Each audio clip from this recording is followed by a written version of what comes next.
Paz, amado Mestre Jesus, amigo do Espírito,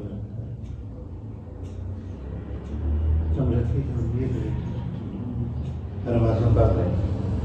E nós estamos hoje com o nosso irmão Cristiano, cujo tema brilha a vossa luz.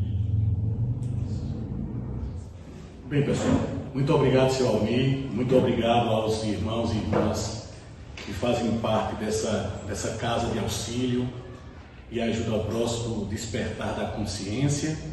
E nos encontramos aqui hoje, nessa cidade de Triunfo, para falarmos um pouquinho sobre o próprio Evangelho, que o seu Almir nos deu aqui essa grata lembrança, no momento em que fazia a prece, de nos lembrar que é um momento de Evangelho, porque nós vamos estar trabalhando justamente com frases, com pensamentos que estão escritos nos Evangelhos que os apóstolos nos deram como sendo do Cristo.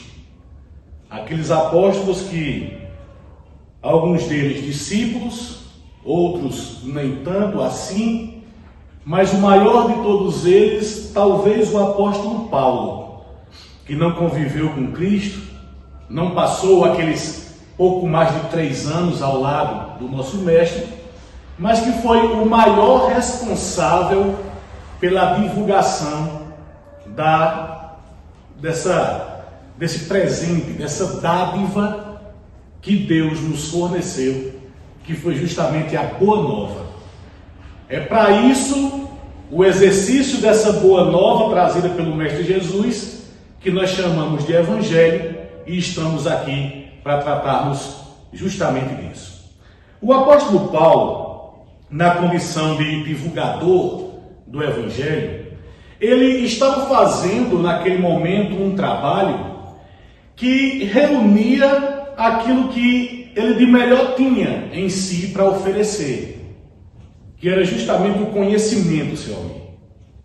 O conhecimento da cidade de Tarso, onde ele viveu, uma cidade de colonização grega, de língua grega, das pessoas vivendo como na Grécia. Berço do conhecimento, berço da filosofia, e assim era a vida na cidade de Tarso, onde nasceu o Saulo, que mais tarde viria a ser o nosso Paulo, o apóstolo. Ele, filho de 2 judeus.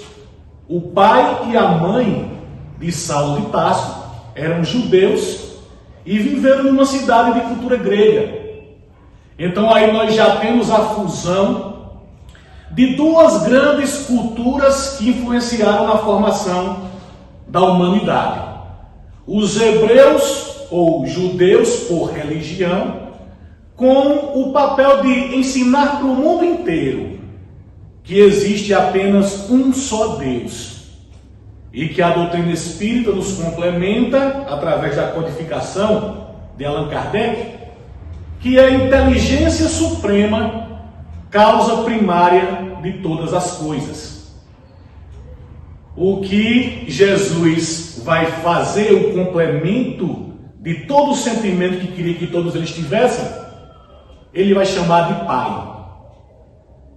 E essa compreensão de Deus como único, trazida pelos hebreus, estava ali no apóstolo Paulo, ou no Saulo da cidade de Tarso, misturado em sua própria vivência, em seu próprio conhecimento, através do grego que se falava e da cultura grega baseada na produção desse conhecimento. Isso quer dizer que Saulo era um intelectual por excelência. Ele tinha o conhecimento.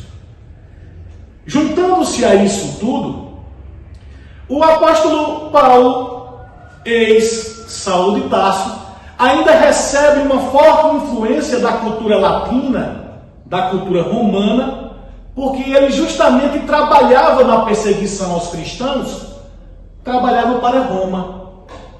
Então, na pessoa do Saulo de Tarso, estava unida ali três das maiores culturas do mundo antigo.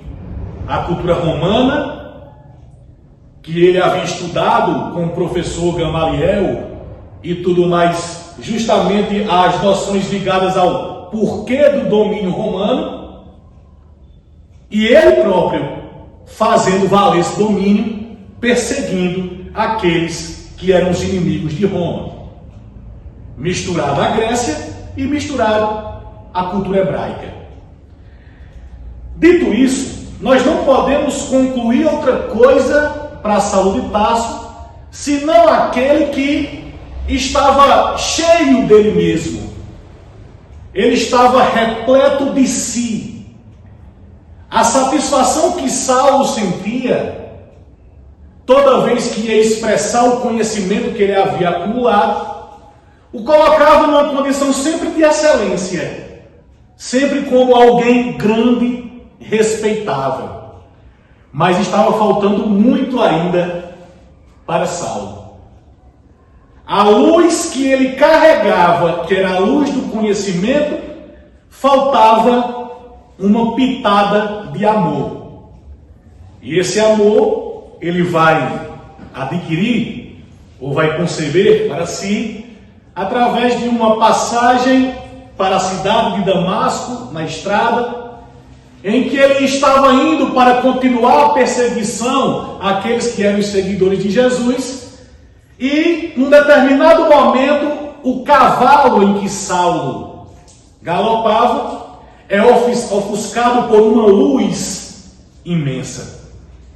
Ofusca o cavalo, assusta, ofusca o próprio Saulo de Tarso, que cai, possivelmente em desmaio. Ele vai ter naquele momento a presença do nosso Senhor Jesus Cristo diante dele.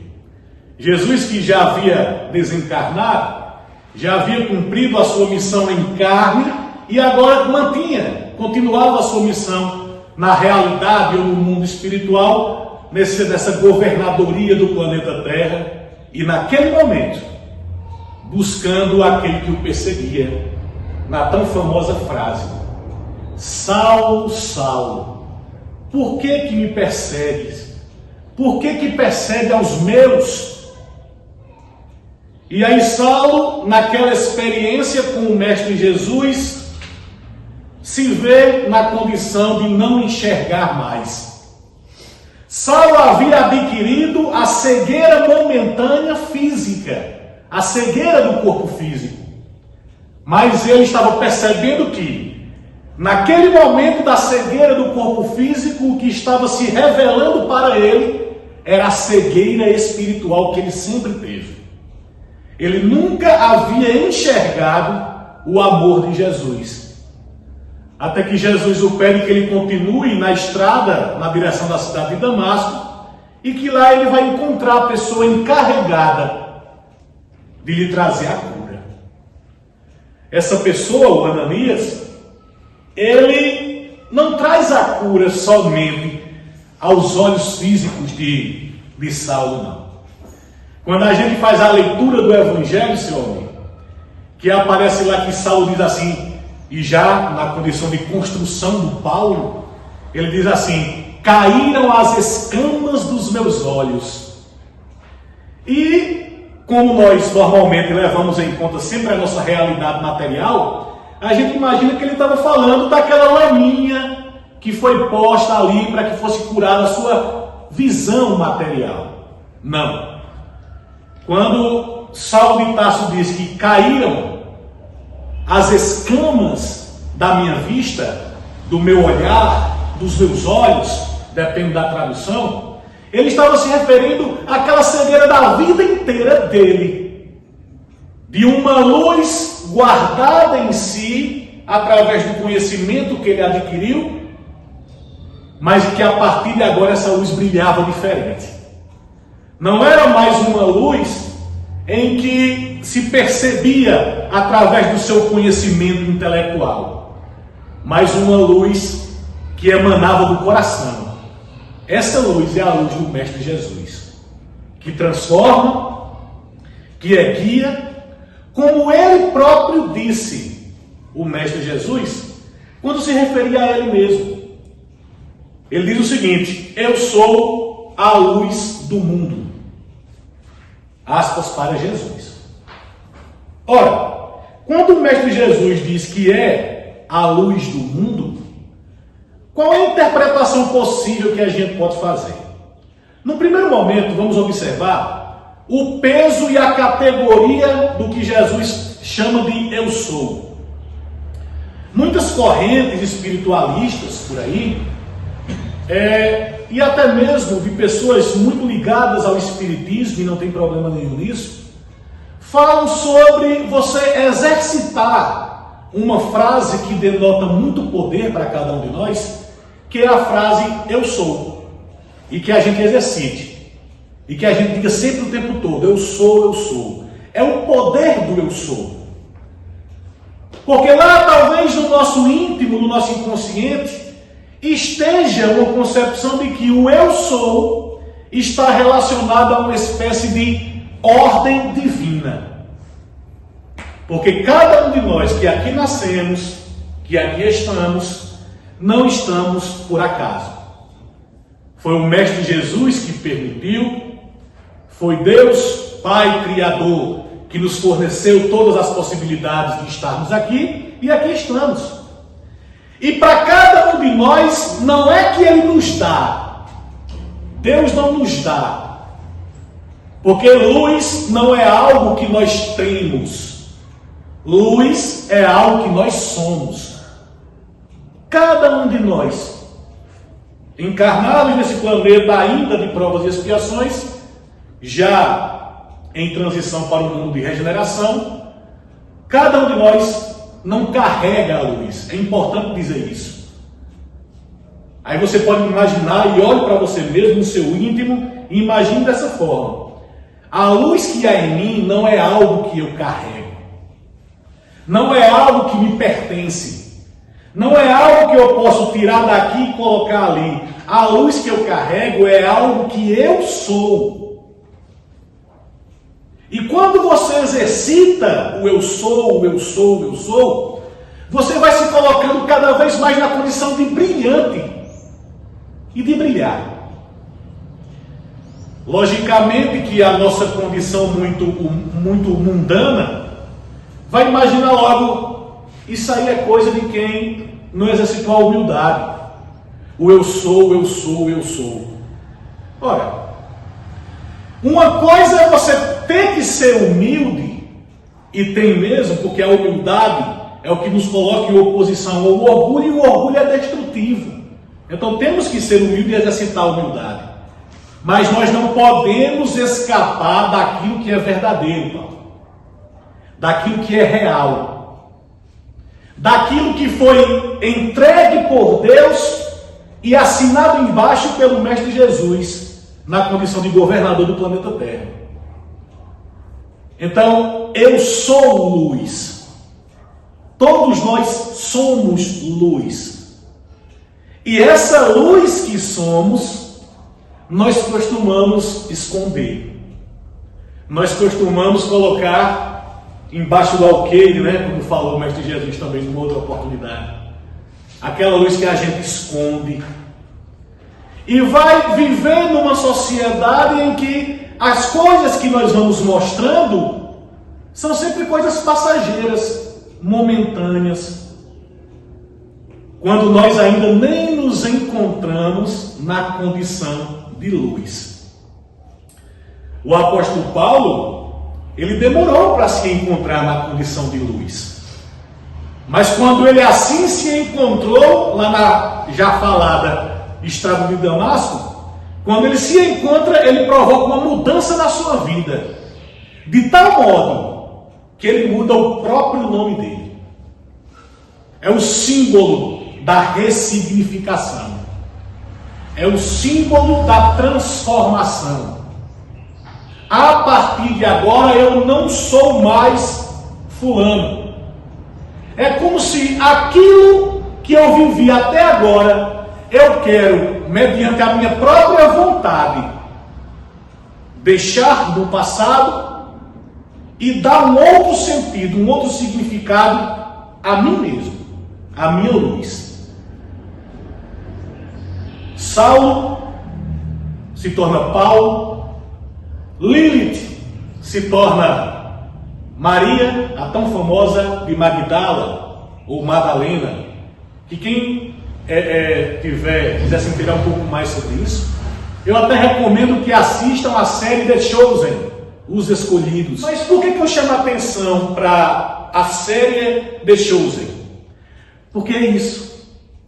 O Jesus tratado pelo diretor da série é esse Jesus que se aproxima do ser humano, que serve ao ser humano, que vai se fazer luz que ele é e como todos nós somos, próximo do ser humano.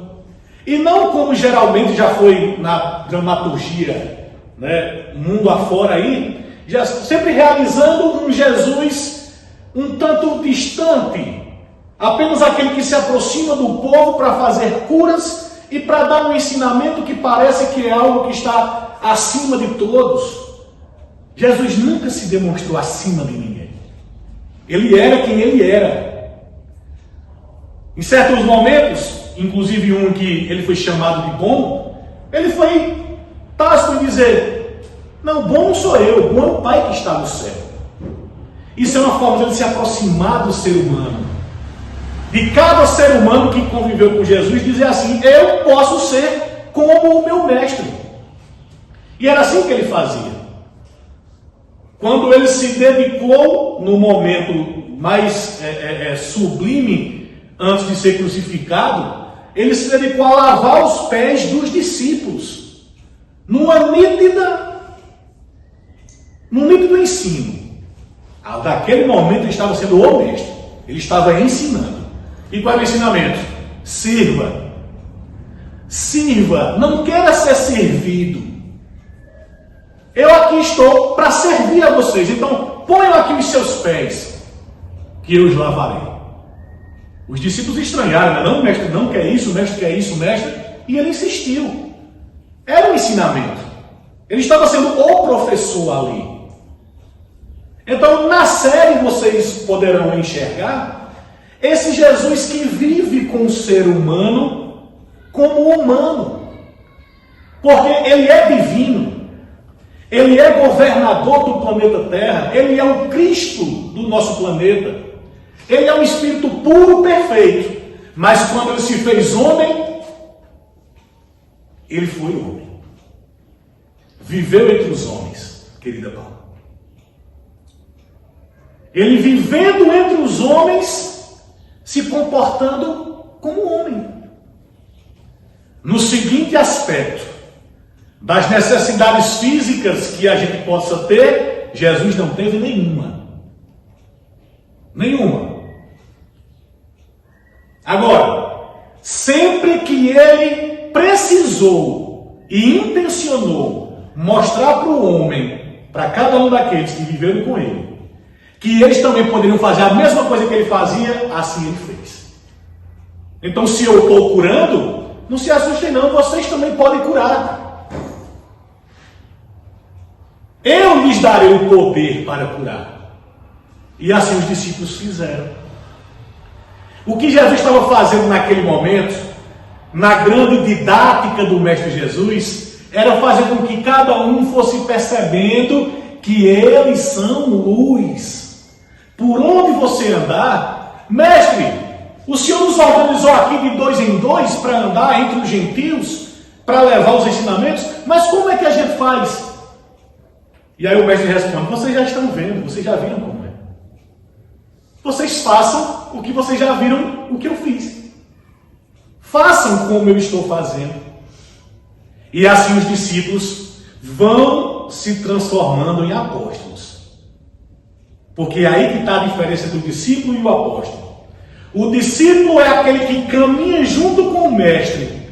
E o apóstolo é aquele que caminha pós-mestre.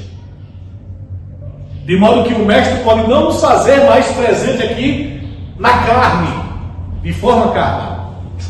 Mas ele está presente porque a energia dele, que toma inclusive o sistema solar como um todo, está no planeta Terra por aí, no espaço, se comportando como ondas, ondas eletromagnéticas do pensamento do Cristo, ondas eletromagnéticas do amor do Cristo. Basta apenas que a gente sintonize com essas ondas. Só basta isso. E aí ele vai construindo para cada um dos discípulos e para nós, porque os ensinamentos continuam, nós somos discípulos. Da mesma forma que ele olhou para cada um deles e disse assim: siga-me. Ele olha para nós hoje em dia e diz: siga-me. E faz despertar na gente essa luz, para que essa luz deixe de estar escondida debaixo do alqueire, debaixo da mesinha, para ser uma luz que brilha. E aí ele vai dizer o seguinte, quando diz que eu sou a luz do mundo, é que a luz é algo que identifica o ser, dá identidade. De modo que não existe luz, ou não existe ser, sem luminosidade. A gente pode até tentar esconder esse homem. A gente pode até tentar não aparecer em lugar nenhum para esconder a nossa luz. Mas aquela luz sempre estará ali. Basta que a gente queira fazê-la brilhar. Continuando o pensamento do mestre, ele diz o seguinte, abre aspas: brilhe a vossa luz entre os homens. Então, no primeiro momento, eu sou a luz do mundo. E depois, segundo momento, brilhe a vossa luz entre os homens. Quando a gente junta as duas frases, a nossa compreensão fica ainda maior. Porque leva a gente agora a acreditar que mundo é esse que Jesus está falando. No momento em que Jesus esteve na Terra, era o início em que ele esteve encarnado, tá? Era o início da Terra como mundo de provas e expiações. Estamos a 2000 e pouco depois de Cristo. Lá no livro dos Espíritos, os Espíritos deixam claro que o início dessa Terra como mundo de provas e expiações está em torno de 4000 a.C., né? Então, o nosso período de provas e expiações já está há cerca de 6.000 anos. É justamente daquela raça adâmica, o Adão, que enquanto raça veio para o planeta Terra sob o comando de Jesus para ajudar na evolução do planeta. Outros usam, para não ficar preso à alegoria do Adão, usam o que de fato é mais próximo da realidade, porque é real.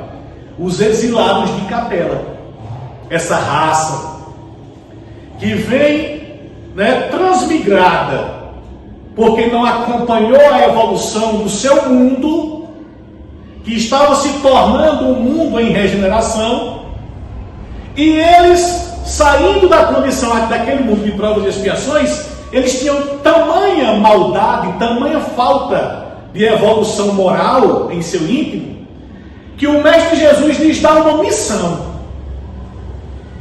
Inclusive, Geraldinho Lemos diz que esse planeta no sistema de Capela, de onde esses espíritos vieram, também é governado pelo Mestre Jesus. E aí Jesus dá para eles uma missão. É como se estivesse dizendo para eles assim: vocês evoluíram muito no aspecto intelectual. Verdade. São os hindus, são os egípcios, são os arianos, raças que estiveram na Terra nessa época. Vocês evoluíram muito intelectualmente, mas ainda falta aprender muito moralmente. Então vocês precisam ajudar na transformação, na evolução de um outro planeta chamado Terra, que está saindo daquele estágio, né? Está no final do estágio do primitivismo e entrando no estágio de provas e expiações. Então, na verdade, os exilados de Capela, aqueles espíritos que são degredados, não se trata exatamente de uma punição de Deus, não, mas de uma missão dada por Deus, e uma missão dada pelo Mestre Jesus, para que eles auxiliem num outro ordem, porque é assim que trabalha a didática de Jesus. Jesus não está muito interessado no tempo que dure para a gente aprender. Jesus está interessado que a gente aprenda. Pode ser 10 anos, podem ser 100 anos, mas vamos aprender. E o destino de todos é chegar ao grau de arcanjo, chegar à perfeição. Daí o Mestre Jesus traz aqueles espíritos com uma condição intelectual fora do comum. Tanto é que aqui na Terra vão fazer construções gigantescas que duram até hoje, como as pirâmides do Egito. E esses espíritos ajudam a Terra. Só que é uma Terra com pouca moral. É uma terra em trevas. É uma terra em escuridão. Portanto, é um mundo em trevas, um mundo em escuridão. Até que uma luz se faz presente. De acordo com a nossa cultura, e eu vou usar a nossa cultura para falar disso, naquele 25 de dezembro, né? Daquele que vai ser o ano zero. A partir de então, tudo é depois de Cristo, né? Nasce aquele menino naquela manjedoura, naquela cidade de Belém, cidadezinha tão pequena. E ali naquele momento se fazia na terra a luz. Para o mundo em trevas, para o mundo em escuridão, chegava a luz. Então, ele deixa claro, eu sou a luz do mundo. Quer sair das trevas? Me siga. Porque aquele que me seguir, ele diz, a frase dele é essa: não andará em trevas, porque eu sou a luz do mundo. Mas se eu sou a luz do mundo, significa dizer que só eu tenho essa luz? Não. Cada um de vocês tem. E ele deixa isso claro. E aí continua. Nesse mundo de trevas, nesse mundo de escuridão, o que é que nós temos? Nós temos homens vivendo. Homens que muitos deles tiveram origem aqui no próprio planeta Terra. Desde aquela passagem do primata ao hominídeo. Outros vindos de outro orbe, como do sistema de Capela, se misturando nesse mundo de trevas, nesse mundo de escuridão, e uns ajudando os outros, porque é assim que funciona a didática divina. Repetindo o que já falei outras vezes, inclusive aqui na Cidade de Triunfo. A didática divina, seu amigo, funciona assim. Deus coloca eu para conviver com o Senhor. Aquilo que me falta, o Senhor está próximo para suprir, para me ensinar. E aquilo que lhe falta, eu estou próximo para suprir, para ensinar. Porque nós aprendemos uns com os outros. Basta apenas que a gente viva um com o outro. Então, esse auxílio, essa ajuda ao próximo que Jesus falava é isso. Eu tenho determinados aspectos que me identificam.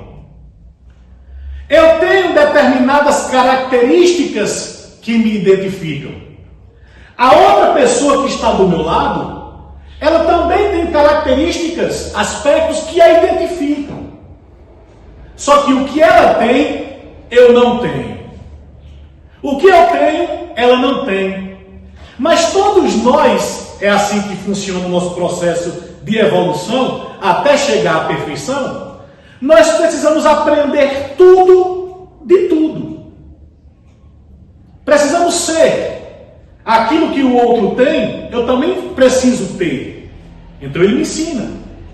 Aquilo que eu tenho e o outro não tem, eu devo estar sempre à disposição para auxiliar, para servir, para ajudar. E aí a gente se completa. Então os seres humanos estão no mesmo mundo para que um, interagindo com o outro, vá ajudando o outro. É simples a matemática divina, que Jesus resumiu no amar a Deus sobre todas as coisas e ao próximo como a si mesmo.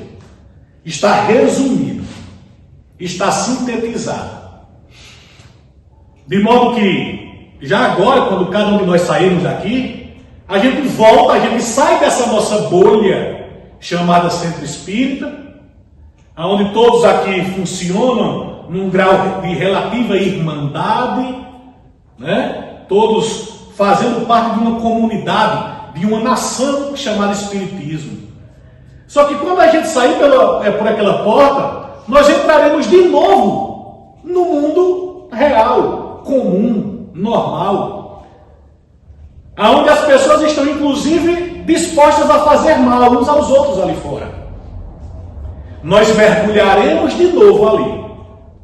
Mas o objetivo do Mestre é que todas as vezes que tivermos a oportunidade de experimentar um pouquinho da sua vibração, da sua sintonia, da sua energia, do seu amor, a gente saia depois e leve esse amor para os demais. Porque ali fora está faltando o que a gente tem aqui dentro. Entende? De modo que das pessoas lá fora está faltando o que temos entre nós aqui dentro. Aí está, portanto, a nossa missão, e Deus nos colocou dessa forma. Brilhe a vossa luz, para fechar, entre os homens. Porque esse mundo é feito de homens e mulheres. Esse mundo é feito de seres humanos que precisam uns dos outros. E se a gente esconde a nossa luz, a gente vai estar fazendo um desserviço para o Mestre Jesus. Porque, inclusive, a própria doutrina espírita nos mostra, através da vasta literatura, que nas vezes em que os espíritos, seu amigo, estão preparando para reencarnar, e aí tem também o momento da despedida, viu? Tem a despedida dos nossos entes que estavam conosco na nossa verdadeira vida, que é a vida espiritual, e nós prestes a, mais uma vez, adentrarmos a um corpo de carne. Teve a despedida deles lá. Chico Xavier diz que gira em torno de 150 pessoas, mais ou menos, cada núcleo familiar espiritual. Então estava lá essa nossa família. Muitos desses que são familiares nossos no mundo espiritual, alguns estão conosco, vivendo na Terra também como família, tá? E aí a gente pode decifrar isso na nossa própria vivência. Mas no momento em que nos prepararmos para vir, no momento da despedida, tem sempre aquela mentoria espiritual que chega para a gente e diz uma frase. E que a doutrina espírita nos diz que frase é essa. É como se estivesse dizendo assim: está indo para a terra agora, né? Estou. Pois é, sirva. A orientação deles quando a gente está chegando é: sirva, vá lá, trabalhe, olhe para os outros e diga: em que eu posso lhe servir? Né? A gente tem um pouquinho dessa lógica aí nos bancos, sempre tem aquelas meninas com a jaqueta: posso ajudar, né? Em que posso ajudar? Pois é, o cristão, aquele que vai fazer a luz brilhar, que Jesus falou, é aquele que vai andar nas ruas com a jaqueta, não necessariamente literal, né? Não precisa fazer uma, até se quiser fazer, fica até engraçado. Mas não que precise fazer uma, mas que você esteja sempre aberto, escrito em você: posso ajudar? Em que posso ajudar? Posso lhe servir? Quando a gente trata lá na escola, por exemplo, de pequenininho, é muito comum as crianças fazerem o imaginário da velhinha que quer atravessar a rua. E aí, isso é uma caridade, é uma menino pessoa, vou ajudar uma velhinha a atravessar a rua, tem sempre essa, né? Mas por que isso? Por que isso está no nosso imaginário? Da velhinha que quer atravessar a rua e uma criança vai ajudar. Porque naquele momento, sem que a gente perceba, é o próprio princípio de Jesus atuando na nossa mente. Dizendo assim: um tem a juventude e o outro tem a experiência de uma vida, mas não tem mais a juventude. Para atravessar uma via, para atravessar aquela rua, falta saúde juvenil, falta juventude naquela senhorinha, naquele senhor. E no nosso imaginário tem sempre aquele que vai ajudar a atravessar a rua e é a criança. Do deixar e vir a mim as criancinhas. É o símbolo utilizado pelo Mestre Jesus. Está no nosso inconsciente. Está registrado conosco. Mas a didática por trás disso é o quê? Está faltando em um, o outro tem. Mas não tenha dúvida que ainda no imaginário, quando uma criança realiza a ação de ajudar uma velhinha a atravessar a rua, esse processo de atravessar a rua é um processo de aprendizado. Porque naquela criança tem muita juventude, mas não tem sabedoria de vida. E é aquilo que ele vai adquirir atravessando aquela velhinha na rua, através do seu olhar de gratidão, através de uma frase que ela possa dizer, de um ensinamento através de uma frase. E aí os dois estarão naquele momento se complementando, um com a juventude e o outro com a sabedoria. É preciso ter essas sensibilidades para viver na terra. Até porque Jesus nos chamará para cumprir novas missões, que a gente vai tratar daqui a pouco. Então a luz que a gente fala aqui é aquela que vai trazer a anulação das trevas. Porque se treva é a falta de luz, no momento que a luz chega, a treva se desfaz. A escuridão se vai, a luminosidade se faz presente. Nós temos na nossa construção cultural a compreensão de que luz é essa. Não é à toa que quando a gente diz assim, tive uma ideia, até nos desenhos animados, o imaginário que se faz é de uma luz que pisca na nossa mente. É uma lâmpada que acende. Está lá no desenho animado que a gente está acompanhando, desde criança também. Eita, tive uma ideia, acende uma luz. Ou seja, é o conhecimento. O nosso cérebro conhecendo mais. Quando a gente não sabe de algo e que alguém nos explica, que a gente não consegue entender, a gente pede para a pessoa esclarecer. Então, esclarecer é tornar claro. É tirar a minha escuridão. Então, quando eu digo assim, por favor, me esclareça o que você quer dizer, eu estou pedindo, por favor, anule a minha treva, elimine a minha escuridão, me traga, portanto, a sua luz, me deixe claro, me esclareça.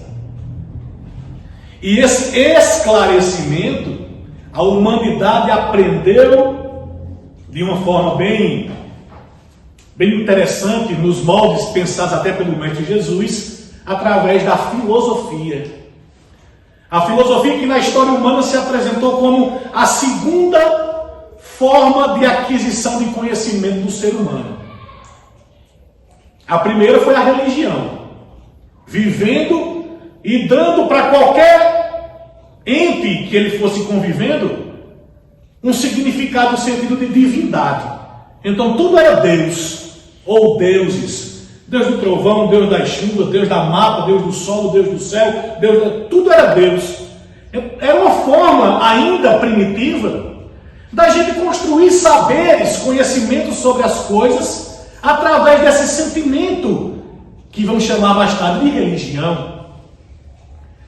Mas quando Jesus envia espíritos missionários para a terra, lá em torno de 500 a.C., 600 a.C., para espaços distintos no planeta, como por exemplo lá na Índia, com o mestre Siddhartha Gautama, o Buda, e na região da Grécia, com o professor dos professores de Atenas, chamado Sócrates.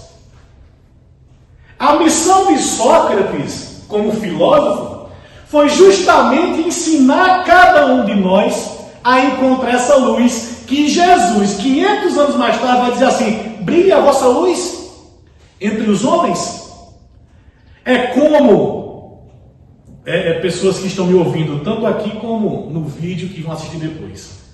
Preste bem atenção. É como se Jesus tivesse preparado da seguinte forma: eu vou descer lá, eu vou me fazer carne entre os homens, e eu vou ensinar aqueles homens a brilhar a luz de cada um.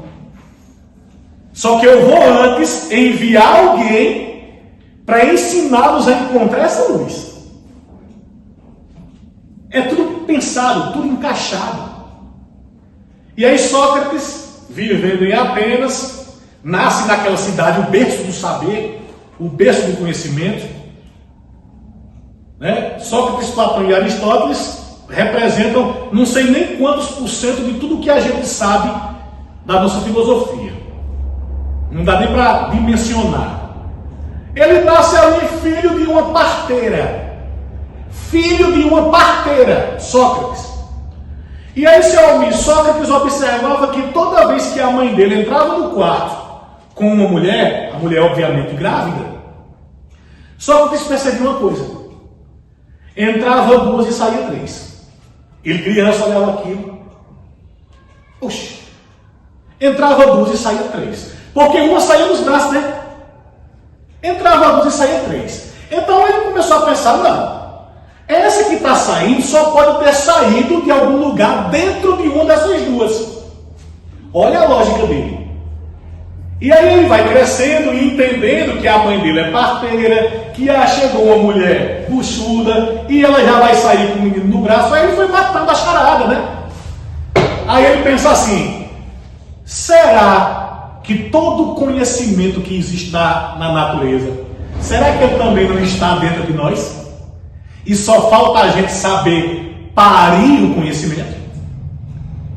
É aí que nasce o princípio da maniêutica de Sócrates. Ele chama isso, é parir o conhecimento. Então ele vai dizer assim, seu amigo, o conhecimento já está com a gente. Um aluno dele, Platão, até vai complementar essa ideia dizendo o seguinte: é verdade, e a gente traz de um mundo que a gente depois vai voltar para lá. Platão vai chamar de mundo das ideias, o Espiritismo vai chamar de mundo espiritual. Simples assim. Porque quando a gente vem para viver aqui na Terra, a gente já traz as experiências de outras vidas encarnado e também de quando estávamos no mundo espiritual. E aí Sócrates, levando em consideração que a ideia era parir o conhecimento, ele dá o estalo e percebe: o conhecimento está dentro de cada um. Basta que a gente faça o exercício correto das perguntas para parir esse conhecimento. Então, se o conhecimento está dentro de mim, o que é que eu devo fazer? Conhecer a mim mesmo. Conhece-te a ti mesmo. Que isso ele vai aprender quando ele é questionado, né, na cidade de Atenas mesmo. Aí diz assim, diziam para ele: mestre, o Senhor é o homem mais sábio do mundo. E ele dizia: não. Ele vai até o oráculo de Delfos e o oráculo diz: você é o mais sábio do mundo. Aí Sócrates assume uma missão para ele próprio: vou encontrar alguém mais sábio do que eu. Aí começa a andar nas ruas de Atenas, fazendo perguntas às pessoas, e aí ele vai percebendo que as pessoas não sabem sobre o que falam. As pessoas só sabiam exemplificar, dar exemplo, é uma coisa totalmente diferente. Mas não sabiam definir. Aí Sócrates fecha e diz assim: não, realmente, eles não sabem. Agora eles não sabem por quê? Porque eles não perceberam que não sabem. Não desenvolveram a percepção de não saber. De tudo que eles pensam que sabem, há uma imensidão daquilo que eles ignoram, daquilo que eles não sabem. E eu também, tudo aquilo que eu sei, não chega nem perto daquilo que eu não sei. Fecha numa outra frase, que essa é de Sócrates: tudo o que sei é que nada sei. Que é uma frase filha do conhece-te a ti mesmo, escrito no templo de Delfos, lá no templo de Apolo, na ilha de Delfos. Então, Jesus cumpria, através de Sócrates, a lição do conheça a você mesmo. Porque quando você conhece a si mesmo, você percebe que você tem uma luz. Porque você percebe que alguma coisa você sabe. Alguma coisa você tem conhecimento, basta apenas usar. Mas essa luz que cada um carrega, quando a gente vai percebendo, ela pode ser a luz, vamos usar de alusões aqui. Pode ser a luz de um isqueiro. Pode ser a luz de uma velinha. Pode ser a luz de uma lâmpada incandescente. Pode ser a luz de uma lâmpada fluorescente. Pode ser uma luz de uma lâmpada de LED. Né? Pode ser a luz de um refletor daqueles de estádio de futebol, que emana na sua própria aura e se espalha, atingindo outros que chegam perto, como por exemplo a aura de Chico Xavier, que o próprio cientistas da NASA inclusive, fizeram a medição dessa energia áurica de Chico Xavier e chegaram à conclusão de em torno de 15 metros. Quando a gente hoje tira na máquina Kirlian a foto da nossa aura através do dedo, alguns dos espíritos já fazem isso por aí, sai a foto da nossa aura, do nosso dedinho, e a energia no entorno do dedo. E essa energia dá mais um dedo, ou dois, depende da aura de cada um. A de Chico Xavier dava 15 metros. Certo? Aí, as pessoas que andavam com Chico Xavier, era engraçado, porque as pessoas iam visitar Chico Xavier, iam para Uberaba, pegava carro final de semana, muitas vezes, espíritas, a maior parte deles, e até admiradores, só já vou visitar Chico. Aí chegava lá, visitava Chico, tinha um monte de gente para visitar Chico, e você já estava do lado de fora sentindo uma paz, uma coisa boa. Era a aura de Chico Xavier chegando lá onde você estava. 15 metros. E você dentro daquele espaço. Aí, Chico Xavier estava conversando com alguém, até ele gostava de tomar um cafezinho, de Minas Gerais, né? Aí, tomando café, de repente olhava para alguém, e dizia assim: não, meu filho, não pense em sair, não. E aí a pessoa se assustava, disse: ô Chico, tá certo, porque a pessoa entendia, né? De repente ele parava assim: não, meu filho, não pense isso. Outras pessoas olhavam e diziam assim: ele está adivinhando o pensamento dos outros, né? A capacidade de um médium como Chico Xavier. Agora eu pergunto para vocês: imagine quem esteve perto de Jesus 2000 anos e poucos atrás. Se perto de Chico Xavier a gente já sentia isso, já é possível sentir isso. Imagine perto do Cristo planetário, do Espírito perfeito que Deus nos presenteou para estar conosco, o Mestre Jesus. Então é essa luz do Mestre que a gente se faz presente a partir do momento que a gente brilha a nossa. Quando brilha essa nossa luz, é a luz do Mestre que está brilhando por tabela. Porque foi Ele que nos ensinou a fazer isso. Brilhe a vossa luz entre os homens. Então é papel de cada um. É missão de cada um. Não se engane, não. A gente pensa como espíritos missionários. Aí na nossa cabeça vem Chico Xavier, Divaldo Franco, Madre Teresa de Calcutá, Buda, o próprio Jesus Cristo. Aí a gente pensa que missão é só coisa assim grandiosa, coisa muito, sabe, que vai mudar a realidade de bilhões de pessoas no planeta Terra. Missão não é isso, não. É meio a gente tentando esconder a nossa luz embaixo do alqueire, de dizer assim: não, eu não sou um espírito missionário. Todos nós somos. É porque a gente ignora o tamanho da missão. A gente não sabe o tamanho da missão. Mas vejam, qual é o tamanho da missão que tem uma mãe? A missão que tem um pai. A missão que tem um professor. Já imaginou você nascer na Terra para ser professor, e aí todo ano centenas de crianças passam por você? Se isso não for missão, a gente pode desconstruir tudo que a gente tem por missão. Se eu estou de pequenininho na igreja, que vovó me levava, que mamãe me levava, segui na igreja, me sinto bem estando na igreja, só me vejo de batina, e eu não consigo me imaginar de outra forma, me sinto bem estando em mosteiros, seminários, você já vai sentindo que você tem uma missão naquela religião, naquela igreja, para aquela comunidade. Pessoas que nascem com dons artísticos, crianças de 4, 5 anos de idade, fazendo quadros maravilhosos. Aí você pode pensar, ô Cristiano, e qual é a missão de um espírito desse? É nos impressionar, para observarmos a essência a partir dos nossos sentidos. Porque toda vez que olhamos um quadro, nós não estamos olhando algo que está numa moldura de madeira pendurada na parede. Não. Nós estamos olhando um conjunto de impressões de alguém que pintou aquilo querendo passar uma mensagem. O quadro não é a figura na parede. O quadro é a mensagem que ele quer passar.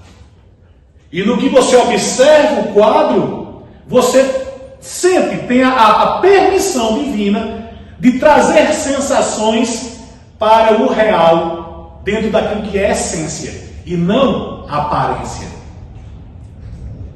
A pessoa que nasceu com um dom musical, muitos inclusive usam esse dom para produções um tanto profanas, que vão mais prejudicar, fazendo alusão à bebida alcoólica, a sexo desregrado, e aí ele cumpre, uma prestaçãozinha de contas no mundo espiritual quando retorna. Porque se ele nasceu com aquela aptidão, se ele nasceu com aquela condição de, através de sua cabeça e daquilo que ele está sentindo, fazer letras de música, ele deve usar para cumprir a sua missão. Mas e como é que eu sei qual é a minha missão? A gente sente. A gente sente é porque a gente não percebe o que a gente é, porque a gente fica muito intertido no mundo carnal. Esse mundo, esse planeta Terra, ele distrai demais. A gente fica envolvido em um monte de coisas que estão fora da gente. Quando, na verdade, a consciência divina, o amor divino, o amor do Cristo está dentro. A gente se voltar para dentro. Tanto é que algumas religiões chamam essas pessoas de iniciados. O que é você ser um iniciado? É você ser aquele que entendeu que você deve se voltar para dentro para se conhecer. É para dentro, iniciado. E depois que você se volta para dentro, que você se conhece, que você entende que você é a luz, como deixou claro o Mestre Jesus, aí você se põe à disposição do outro. E você se põe à disposição do outro é justamente para ajudar, para auxiliar. Portanto, cada um de nós, atendendo ao pedido do Mestre Jesus ao sairmos daqui, busquemos encontrar, olhando para dentro de cada um, a nossa luz que Ele quer que brilhe. Portanto, brilhemos juntos, todos, cada um na sua família, na sua escola, na sua casa, aonde quer que chegue. Porque quem pediu isso foi o Mestre Jesus. Muita paz.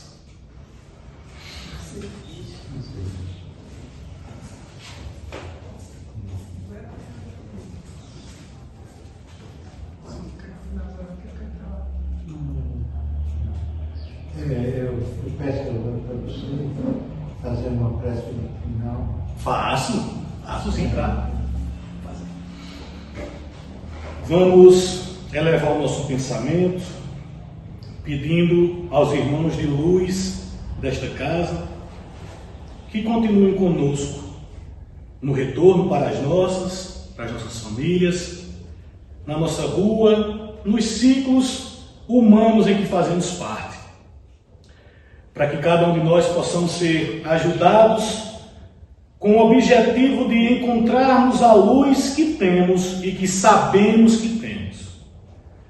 que essa luz possa servir como um instrumento para que se espalhe a obra do Mestre Jesus, constante e incessante, e que continue ajudando tantas almas mundo afora, nesse tão esperado momento de transição planetária, em que estamos nos tornando melhor e fazendo um mundo melhor. Que o Mestre Jesus possa estar conosco hoje e sempre. Assim seja.